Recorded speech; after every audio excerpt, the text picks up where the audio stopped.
हम लोग पढ़ रहे थे, क्या पढ़ रहे थे? बहुपद के शून्यक। ठीक है, तो बहुपद के शून्यक की परिभाषा क्या बताए थे? किसी बहुपद में चर पद के वे मान जिन्हें बहुपद में रखने पर शून्य प्राप्त हो जाता है, बहुपद के क्या कहलाते हैं? शून्य कहलाते हैं। हमने एक एग्जाम्पल भी लिया था, x² - 4x और +4। इसमें हमने रखा था x बराबर क्या? 2 रखने पर, तो क्या देखा हमने? 2 का वर्ग -4 गुणा 2 और प्लस क्या? 4, तो 4 - 8 + 4, 4 में 4 जुड़ा था तो 8 हो गया था, और -8 बराबर क्या? 0। तो हमने कहा था कि बहुपद x² - 4x + 4 में x बराबर 2 रखने पर क्या प्राप्त हो जाता है? शून्य प्राप्त हो जाता है। इसलिए x बराबर 2 इसका एक क्या है? शून्यक है। ठीक है ना? तो अब हमें देखना है कि अगर हमें कोई समीकरण दे दिया जाए तो हम कैसे बताएं कि उसमें कितने शून्यक होंगे। ठीक है ना? तो अब इसको हम लोग नीचे इंडिकेट पॉइंट से लिखते हैं। इंडिकेट पॉइंट लिखो।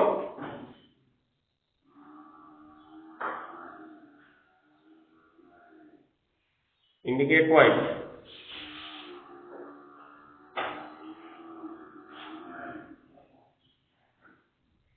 इंडिकेट पॉइंट पे लिखेंगे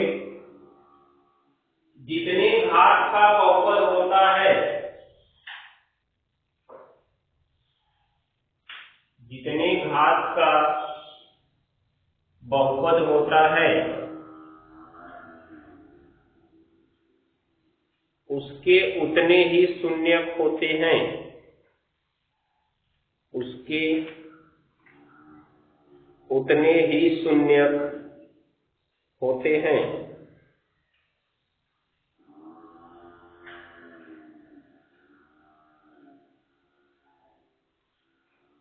उसके उतने ही शून्यक होते हैं। ये ध्यान देना, जैसे लिखो, जैसे जैसे पहला नंबर द्विघात बहुपदों के 2 शून्यक होते हैं। द्विघात बहुपदों के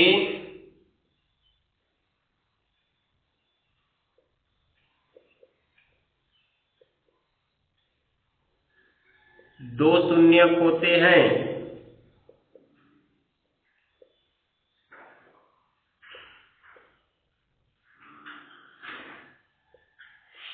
हो गया ना? तो हमारा कॉन्सेप्ट क्या है? जितने घात का बहुपद होता है उसके उतने शून्यक होते हैं। ठीक है? द्विघात बहुपद अगर हमने लिया तो द्विघात बहुपद की घात कितनी होती है? 2 होती है, इसलिए उसके कितने शून्यक होंगे? 2 शून्यक। जिन्हें अल्फा तथा बीटा मानते हैं। ए का बिगड़ा हुआ रूप अल्फा, बी का बिगड़ा हुआ रूप बीटा। तो जिन्हें अल्फा तथा बीटा मानते हैं, लिख लो आगे, जिन्हें अल्फा तथा बीटा मानते हैं,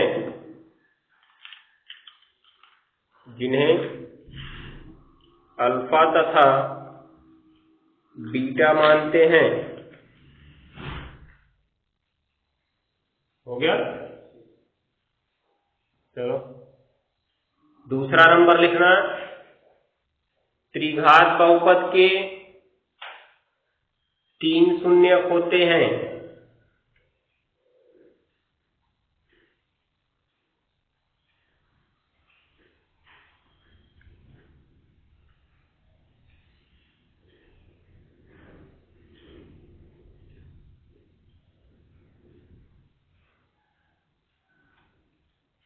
जिन्हें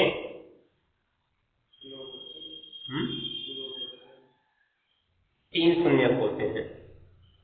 त्रिघात द्विघात बहुपद के 3 शून्यक होते हैं जिन्हें अल्फा, कॉमा बीटा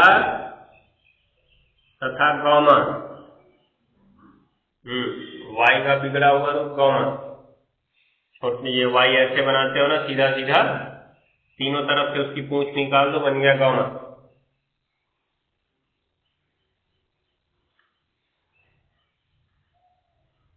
हो गया। अल्फा, कॉमा बीटा तथा गामा मानते हैं। हो गया। इसी प्रकार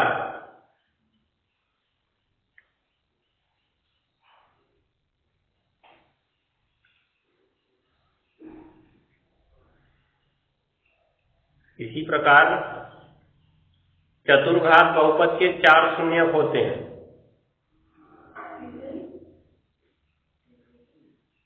तीसरा नंबर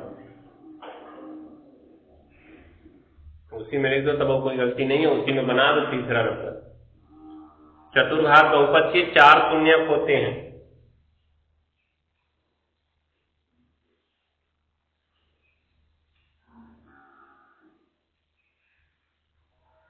जिन्हें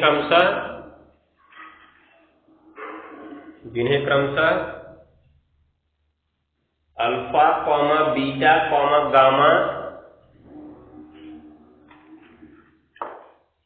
alpha, comma beta, comma gamma तथा डेल्टा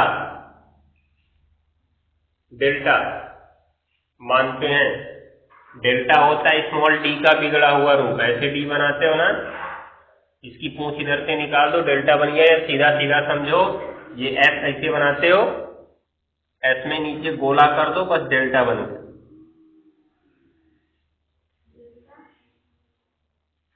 डेल्टा मानते हैं।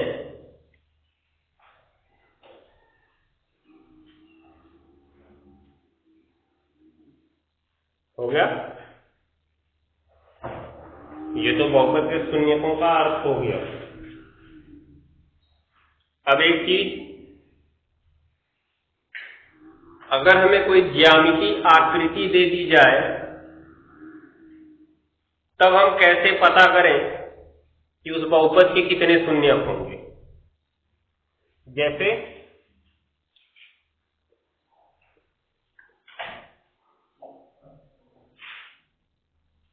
ये होता है एक्स अक्ष, ये होता है,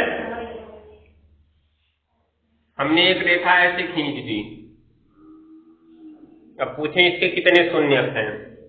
एक आकृति हमने ऐसे बना दी, पूछ रहे हैं इसके कितने शून्यक हैं। ठीक है ना। उसके बाद से एक हमने ऐसे बना दिया, ऐसे, पूछ रहे हैं इसके कितने शून्यक हैं। ठीक है। तो अब इनका ज्यामितीय अर्थ क्या होता है शून्यकों का, ये हमको समझना है। तो सबसे पहले तो ज्यामितीय अर्थ को समझने के लिए हमें बहुपद पता होना चाहिए।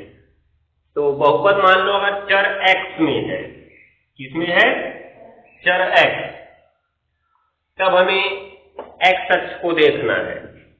बहुपद अगर y में है तो हमें y अक्ष पर देखना है, ये ध्यान में रखना। जैसे हमने कहा एक बहुपद है x² + 3x + 5, इसका रेखा चित्र इस प्रकार से बना है, ये हमारा x अक्ष है। तो ये x अक्ष को कितनी बार काट रहा है, 2 बार। इसका मतलब द्विघात बहुपद होगा, 2 शून्यक होंगे इसके, होंगे ना। अभी अगर ये ऐसे मुड़ गया होता तब कितनी बार काटा, 3 बार, तब कौन सा बहुपद होता, 3 शून्यक होते और त्रिघात बहुपद होता ना। तो ये ध्यान देना। तो द्विघात बहुपदों का चित्र हमेशा कैसे बनेगा, केवल ऐसे बनेगा ना, इस तरह से। ये किस आकार का दिख रहा है, ये क्या दिख रहा है, ये लाइन मत देखो, बीच में लाइन क्या बनी, यू आकार का। तो द्विघात बहुपदों का ज्यामिति प्रतिरूप यू आकार का होता है। किस आकार का होता है, यू आकार का। जबकि जो रैखिक बहुपद होते हैं, रैखिक बहुपद, उनका ज्यामिति प्रतिरूप एक सीधी रेखा होती है, क्योंकि वो एक्स अक्ष को देखो एक ही बार काट रहा है, काटा है ना। तो उसका एक सीधी रेखा होती है, और जबकि ये त्रिघात बहुपद का समझ लो यश के आकार का होगा, यश दिख रहा है ना, ये प्रकार हो जाएगा। तो इस तरह से हम लोग देख सकते हैं। अब तुमसे अगर कोई ज्यामिति बना के पूछेगा तो उसको समझा सकते हो। अच्छा चतुर्घात का इसका नाम पता नहीं क्या, सांप की तरह का होगा और क्या। चलो आगे बढ़ो, हेडिंग लिखो। बहुपद के शून्यकों का ज्यामितीय अर्थ। बहुपद के शून्यकों का ज्यामितीय अर्थ।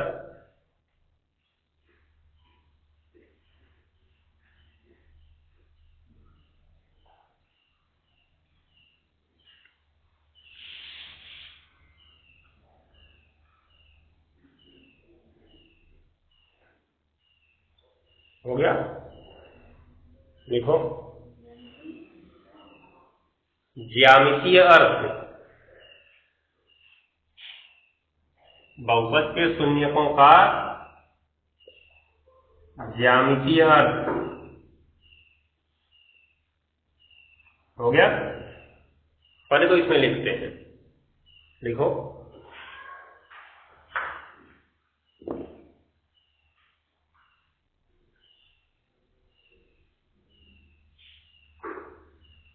किसी चर पद का बहुपद किसी चर पद में दिया गया बहुपद लिखना। किसी चर पद में दिया गया बहुपद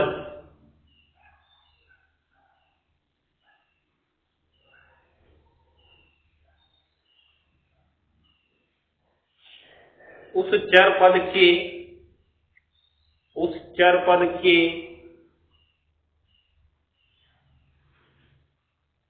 संगत अक्ष को उस चर पद के संगत अक्ष को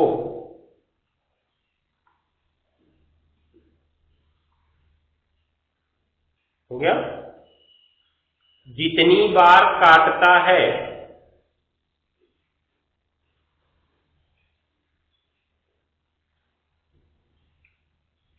जितनी बार काटता है उस बहुपद के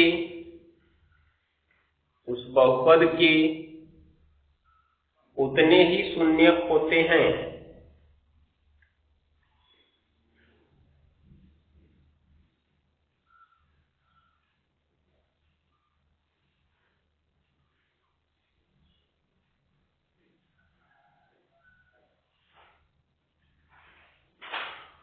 हो गया, ध्यान देना। हमने कहा किसी चर पद में, कोई भी चर पद हो सकता है, उसके संगत अक्ष को काटेगा।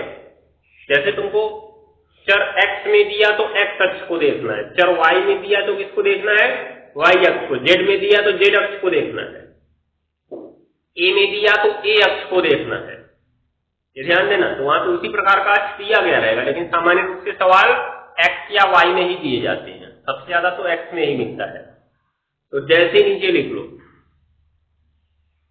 जैसे चर x वाले बहुपद का, जैसे ये इंपॉर्टेंट है, चर x वाले बहुपद का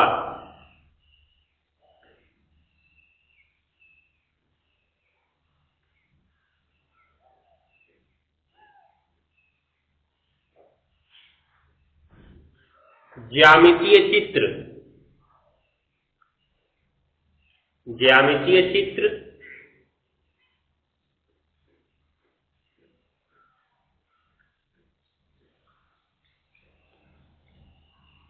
x अक्ष को जितनी बार काटेगा, x अक्ष को जितनी बार काटेगा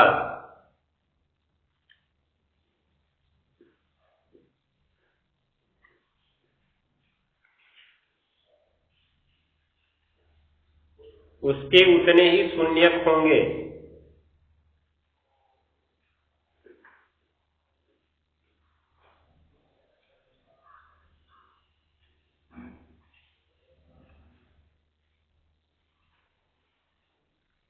उसके उतने ही शून्यक होंगे।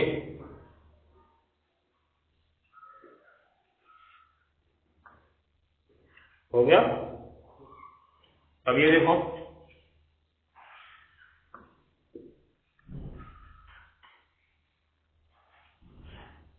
दूसरा लिख लो। इसी प्रकार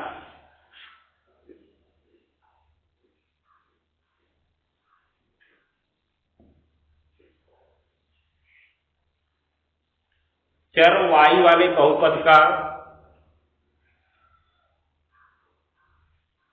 y वाले बहुपद का ज्यामितीय चित्र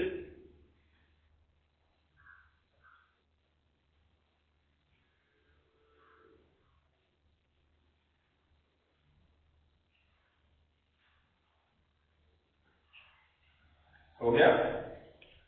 y अक्ष को जितनी बार काटेगा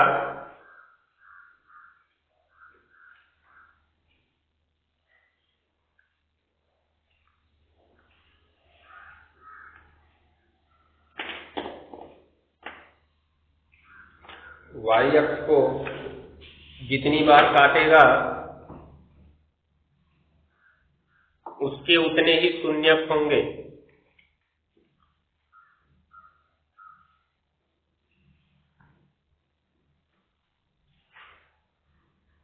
उसके उतने ही शून्यक होंगे। हो गया।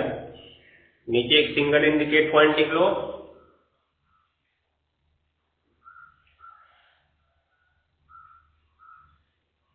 चर x वाले बहुपदों को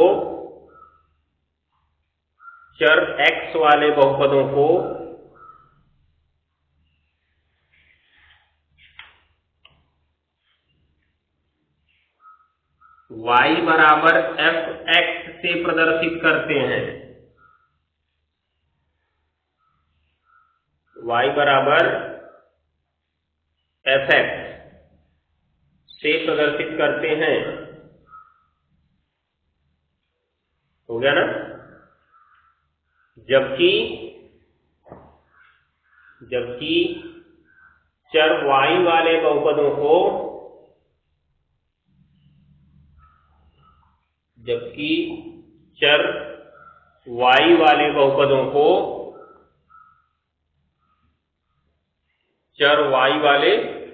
बहुपदों को हो गया x बराबर fy से प्रदर्शित करते हैं। x बराबर fy से प्रदर्शित करते हैं। हो गया। fy से प्रदर्शित करते हैं, ये ध्यान में रखना है। हो गया ना। अब लिखो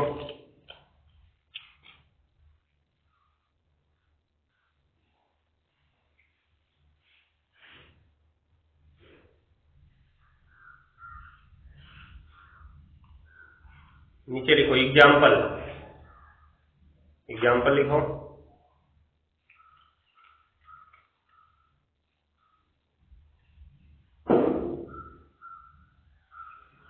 निम्नलिखित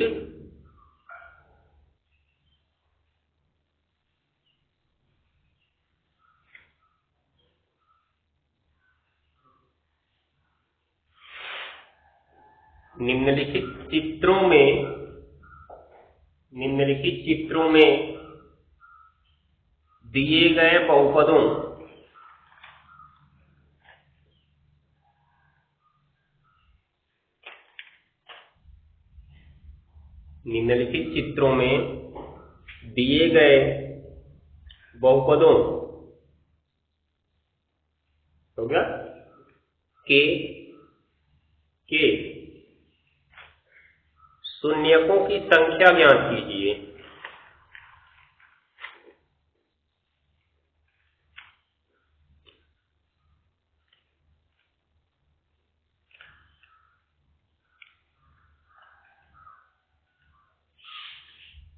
हो गया।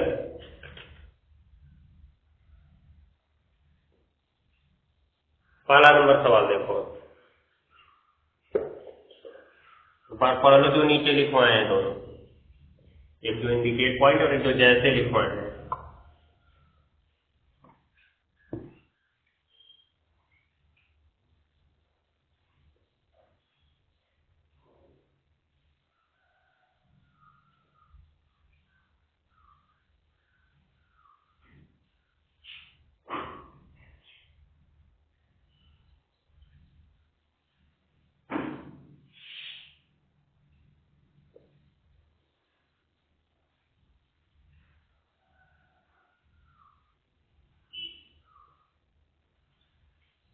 पढ़ लिए?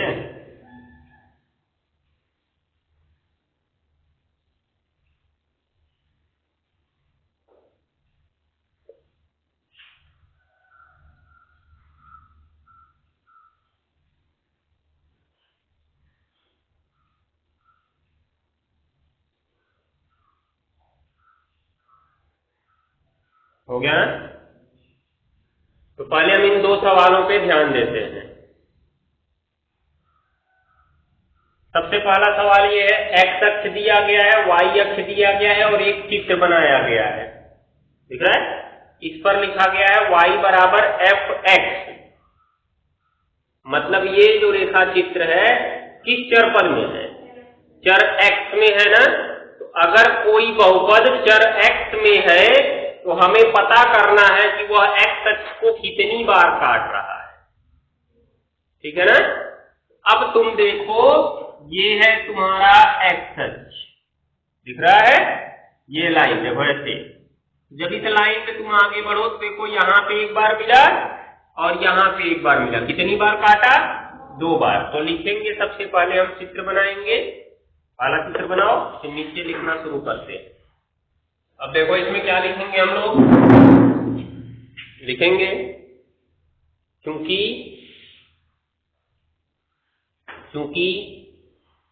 यह रेखा चित्र y बराबर एफ एक्स क्या है, यह रेखा चित्र y बराबर एफ एक्स का है,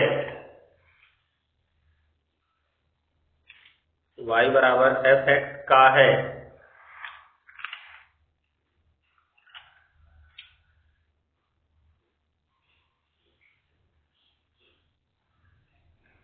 हो गया? अतः यह चर x में एक बहुपद है, अतः यह चर x में एक बहुपद है।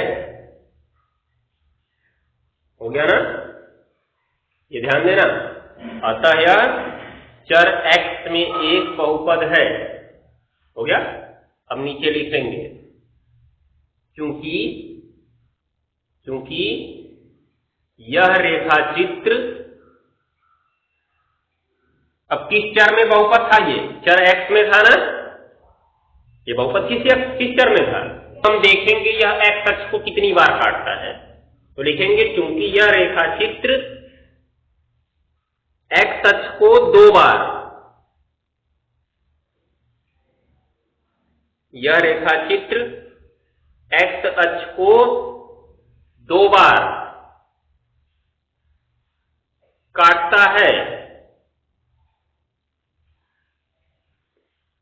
x अक्ष को 2 बार काटता है। इसलिए इसके 2 शून्यक होंगे। तुमने देखा होगा ये चर, ये x अक्ष है, इसको हम आगे बढ़ाए तो एक बार यहां पे काटा है, एक बार यहां पे काटा, 2 बार काटा है, इसलिए इसके 2 शून्यक होंगे। अर्थात यह कैसा बहुपद होगा जी? द्विघात बहुपद होगा, क्योंकि अभी हमने आज पहले वही पढ़ा, जितने घात का बहुपद उसके उतने शून्यक, अर्थात जितने शून्यक उतने घात का बहुपद, ठीक है ना। ये हो गया तुम्हारा, इस प्रकार से समझ लिए। इसी प्रकार हम दूसरे चित्र पे चलते हैं, तो दूसरा चित्र बनाओ। बन गया तो हम इसमें लिखेंगे चूंकि इसमें भी देख रहे हो लिखा है y बराबर fx, ठीक है, तो इसमें भी लिखो चूंकि यह भी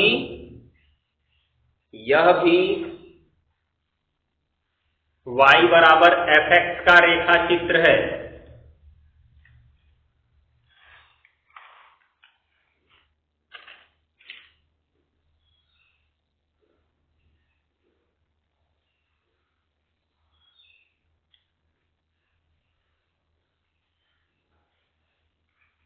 अर्थात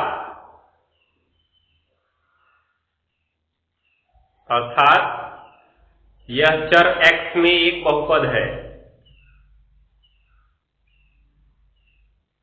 यह चर x में एक बहुपद है।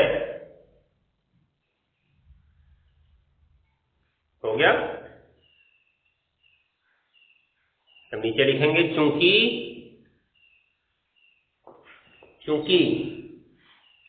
यह रेखा चित्र,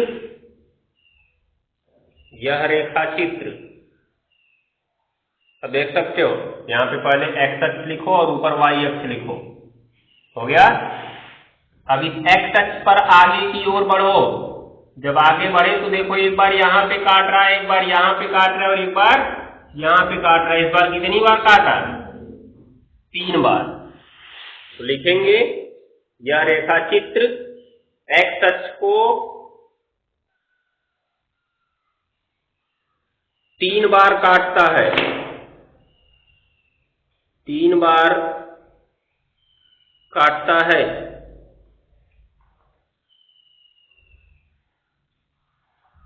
इसलिए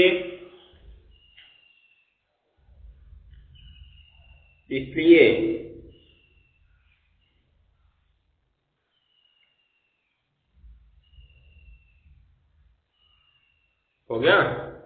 इसलिए इसके 3 शून्यक होंगे, अतः यह त्रिघात बहुपद होगा।